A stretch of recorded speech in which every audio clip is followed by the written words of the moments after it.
के वचन को अंगीकार करो। यहोवा मेरा चरवाहा है, इस तरह के वचन अपनी लाइफ के ऊपर बोलो जल्दी से, ऊंची आवाज में। दोनों माइक सेट नहीं है।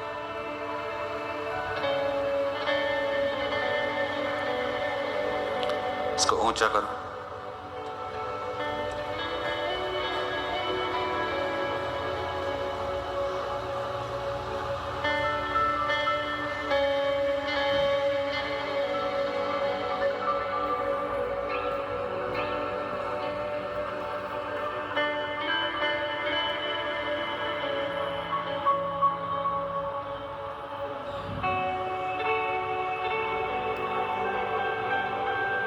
हम मानते हैं, जितनी ताकत है हाथों में तारीफ कर दो खुदा।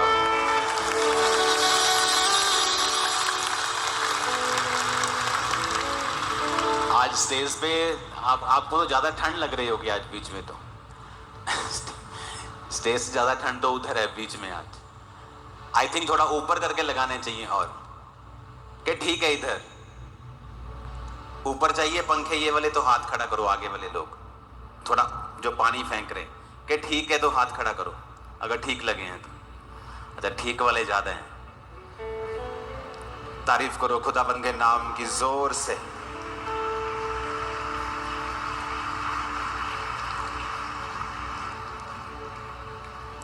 अपने हाथ को उठा के कहो, आज मैं वायदा करता हूं जो कुछ मैं सुनूंगा मैं उसे ग्रहण भी करूंगा और दूसरों को भी सुनाऊंगा। यीशु मसीह के सामर्थी नाम में हम मांगते हैं। एक बात पक्की है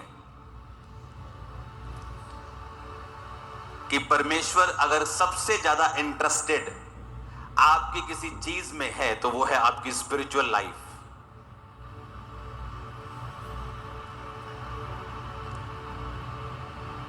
ये भविष्यवाणियां, ये चंगाई, ये बरकतें, ये सभी इसी धरती के लिए हैं और परमेश्वर ने दी हैं। इनकी निंदा करना परमेश्वर की निंदा करने के बराबर है, क्योंकि चंगाई, मिरेकल्स, बरकतें ये शैतान ने नहीं बनाई। तो इनकी निंदा करने का मतलब है कि आप अपने आप को इनके योग्य करार नहीं दे रहे हैं। आप परमेश्वर के द्वारा बनाई गई चीजों को रिजेक्ट कर रहे हैं। लेकिन दूसरा पहलू यह भी है कि परमेश्वर ने इसे बनाया क्यों है। वचन यह कहता है कि परमेश्वर ने इसे इसलिए बनाया है कि हम लोग अपनी आत्मिक जिंदगी में और मजबूत हो सके। क्योंकि अगर किसी को उन चीजों से चंगाई मिली है जो मेडिकल साइंस नहीं कर सकी, जो जड़ी बूटियां नहीं कर सकी, तो उस व्यक्ति का विश्वास परमेश्वर के ऊपर बढ़ जाता है। और जब उस व्यक्ति का विश्वास परमेश्वर के ऊपर बढ़ता है तो उसका आउटकम क्या आता है? उसका रिजल्ट ये आता है कि वो व्यक्ति परमेश्वर के वचन के ऊपर यकीन करने लगता है। तो जो अगर परमेश्वर का वचन किसी चीज को पाप कहता है तो वो उस पाप को छोड़ने लगता है, क्योंकि उसने परमेश्वर की कृपा का स्वाद जो है वो चख लिया है। कितने मेरी बात को समझते हैं? मैंने अपनी लाइफ में नोटिस किया है, लोगों को लगता है कि जिन चर्चिस में मिरेकल्स नहीं होते, लोग वचन पे ध्यान देते हैं, वो ज्यादा आत्मिक है। लेकिन इसके उल्टा है। जो लोग हीलिंग्स और मिरेकल्स को देखते हैं और वचन को सुनते हैं, वो ज्यादा स्पिरिचुअल चीजों पे ध्यान दे पाते हैं। क्यों? क्योंकि उनके सामने ऐसे प्रमाण होते हैं जो ये प्रूफ करते रहते हैं उसको कि यीशु मसीह जीवित परमेश्वर है। वो वचन से वो भटकता नहीं, उसे पता है कि जो कुछ मैं सुन रहा हूं ये वाकई में रियल है। नहीं तो जो बातें हैं वो बहुत से लोग करते हैं, बहुत से अन्य लोग भी बातें बहुत बड़ी बड़ी करते हैं। उनके पास भी बड़ी बड़ी स्टोरीज हैं सुनाने की, चमत्कार की स्टोरीज, बड़ी बड़ी बातों की कहानियां। पर उनके जो लोग हैं वो धरती के ऊपर उन चीजों को देख नहीं पाते हैं, एक्सपीरियंस नहीं कर पाते हैं। पर जो क्रिश्चियन लोग हैं, आप लोग हैं, जब आप ऐसी बातें बाइबल से सुनते हैं कि परमेश्वर ने ये मिरेकल कर दिया, परमेश्वर ने ये हीलिंग की, और आप आज के दिन में भी उसे पूरा होते हुए देखते हैं, ये आपकी स्पिरिचुअल लाइफ को स्ट्रांग करता है। आमीन। लेकिन ये चीजें इसलिए हो रही हैं कि परमेश्वर का जो असल मकसद ये है कि आपकी स्पिरिचुअल लाइफ स्ट्रांग हो। और स्पिरिचुअल लाइफ को स्ट्रांग करने का भी एक मकसद है कि आप अपने उद्धार में बने रहें। आप स्वर्ग जा रहे हैं, आपको आज पता है। क्या हो अगर कल आप गुनाह कर ले तो फिर तो आप नहीं जा रहे। परसों आप व्यभिचार में पड़ जाएं, फिर तो आप नहीं जा रहे। तो वचन आपको आत्मिक जिंदगी, मजबूत आत्मिक जिंदगी हेल्प करती है आपकी कि आप उद्धार में बने रहें। और हीलिंग्स और मिरेकल्स और परमेश्वर की पावर हेल्प करती है कि आप स्पिरिचुअल लाइफ में बने रहें। तो ये एक दूसरे के साथ जुड़ी हुई चीजें हैं। कितने मेरी बातों को समझ रहे हैं? इसलिए जो कुछ परमेश्वर ने इंतजाम किया है, उस इंतजाम को कभी भी निंदा ना करें। जो कुछ परमेश्वर ने दिया है उसको एक्सेप्ट करें, उसकी तारीफ करें और आगे बढ़ें और देखें फिर परमेश्वर किस तरह से आपकी लाइफ में रास्तों को ओपन करता है। आमीन। अगर आप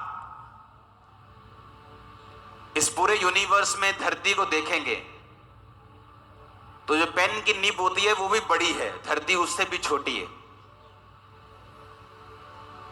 सूर्य धरती से 13 लाख गुना बड़ा है। मतलब ऐसी पृथ्वी 13 लाख इकट्ठी हो जाए तो सूर्य के समान है। और सूर्य इतना छोटा है तारा, सूर्य से भी कई लाख गुना तारे हैं जो चमकते हैं, जो जल रहे हैं, जो बड़े हैं, जो परमेश्वर ने बनाए हैं। ऐसे प्लैनेट्स बनाए हैं जो जिन पर हीरों की वर्षा होती है।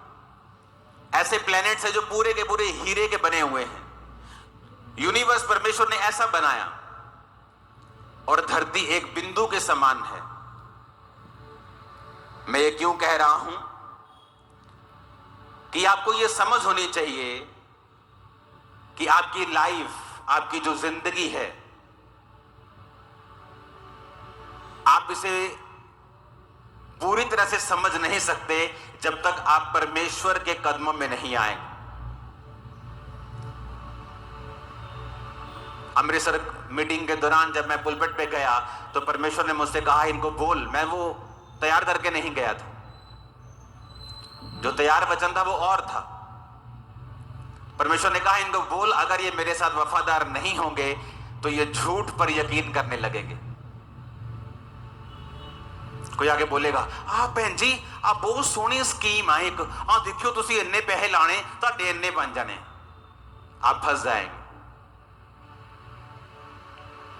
आप वो काम करेंगे जिनमें आपको फ्यूचर में कर्जे का सामना करना पड़ेगा। आप वो काम करने लगेंगे जो आपको नुकसान करेगा फ्यूचर में।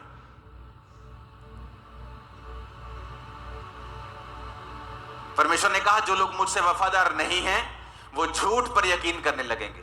परमेश्वर आपके खिलाफ नहीं होता, लेकिन उसका यह सिस्टम है कि सारी चीजें आपके खिलाफ काम करना शुरू कर देती है। जब आपके जीवन में परमेश्वर नहीं होता और चीजें आपके खिलाफ काम करती हैं, फिर कोट्स निकलते हैं। जिंदगी एक संघर्ष है, जिंदगी दुखों से भरी हुई है। फिर वो सारी चीजें निकलेंगी जो परमेश्वर ने नहीं निकाली आपके लिए। वो तो कह रहा है कि जिंदगी एक ब्लेसिंग है, मैंने तुझे दी है, सारे सुख मैंने तेरे लिए बनाए हैं, तुझे क्या करना है, तुझे मेरे साथ चलना है। स्पिरिचुअल लाइफ में जब आप बढ़ने लगते हैं और आप एक फैसला करते हैं कि आज से मैं परमेश्वर के संग चलूंगा, आप जैसे ये फैसला करते हैं, हो सकता है बाहरी रूप से आपको कोई भी बदलाव कुछ दिनों तक, कुछ महीनों और शायद कुछ सालों तक भी दिखाई ना दे।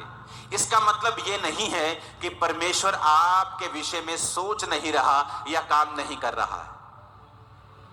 एक स्टोरी को हम जानते हैं, रूत की। नयोमी, उसका पति। वचन कहता है, जब आप रूत की पुस्तक पढ़ते हैं, कि जब बैतलहम में, जब उनके घर में अकाल पड़ा तो वो मोआब देश में चले गए।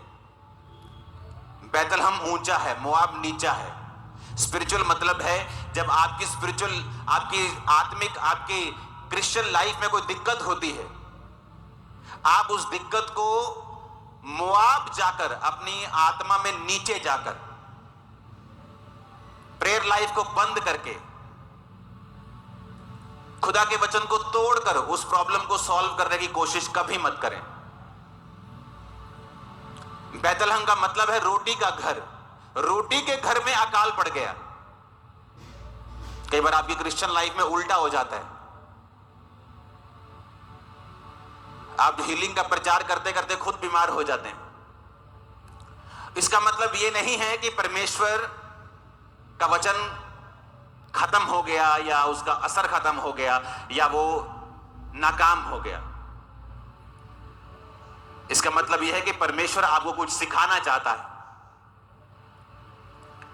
अब जब वो मोआब देश में चले गए तो उसका पति मर गया। उनको अकल आनी चाहिए थी कि जिस मौत के डर के मारे हमने अपना देश छोड़ा, यहोवा की आराधना करना छोड़ के उस देश में आ गए जिससे परमेश्वर नफरत करता है। वो मोआबी जाति में आ गए जो बाप और बेटी से पैदा हुई थी, जिससे परमेश्वर नफरत करता है। उस जाति में हम आ गए, अपनी आत्मिक जिंदगी को छोड़ दिया।